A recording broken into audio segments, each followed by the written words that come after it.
Leadership has to do with influence and mobilization, and it's articulating a vision. It's having that vision of where it is you want to go and having an idea of how you're going to get there. It's winning the collective support of the people who are around you. It's helping them to see that they have a significant role to play in that process. It's cheering them along. It's giving them the support and the validation and the resources they need to grow in the process.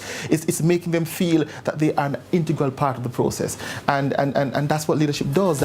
All that stirring on the question of leadership from Dr. Maurice Smith, former Director, Principal of the National College for Educational Leadership, NCEL, and former Permanent Secretary in the Ministry of Education. Here is Dr. Matthew Stewart, Chairman of the Advisory Board of NCEL, on the 2 starting points of the institution. Our 2 starting points, we start the Effective Principals Training Program, which was a program for principals who are already in their positions. Some of them had already developed, learned their skills. Some of them came in with other qualifications in leadership. But the Effective Principals Teachers Program looks at specific things, specific competencies and knowledge of the educational system, how the principal is going to operate within that. So that was one of our early programs, continuous.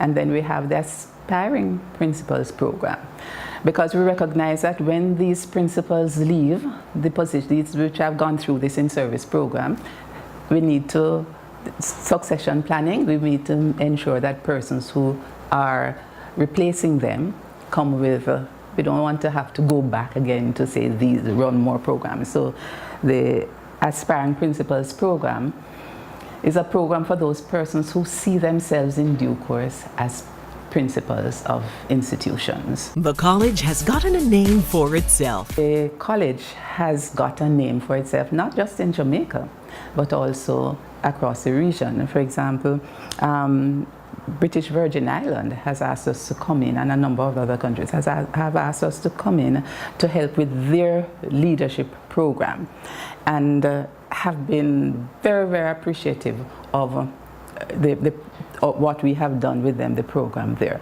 So we, as the advisory board, are very proud, and I think the ministry should be very proud of the growth of this program. Justly proud, as we should be, in our efforts to lead the way in transforming education. In part 2 of this 2-part series, we will continue our conversation on these key sector agencies. There is the particular issue of early childhood education, where everyone weighs in, and former Prime Minister Edward Seaga refuses to retreat, with his clamour for more focus to be placed on early childhood education as the real catalyst for change. We'll take our seats in the classroom for a closer look at our schools, students, parents, and communities. And there will be more on the ministry, its all-important youth development portfolio, and its overall management of the education system. The last word to Dr. Margaret Bailey, principal of the Rollington Town Primary School. A word on a special quality of leadership. I usually tell my teachers and parents, I am a mad principal. What does that mean?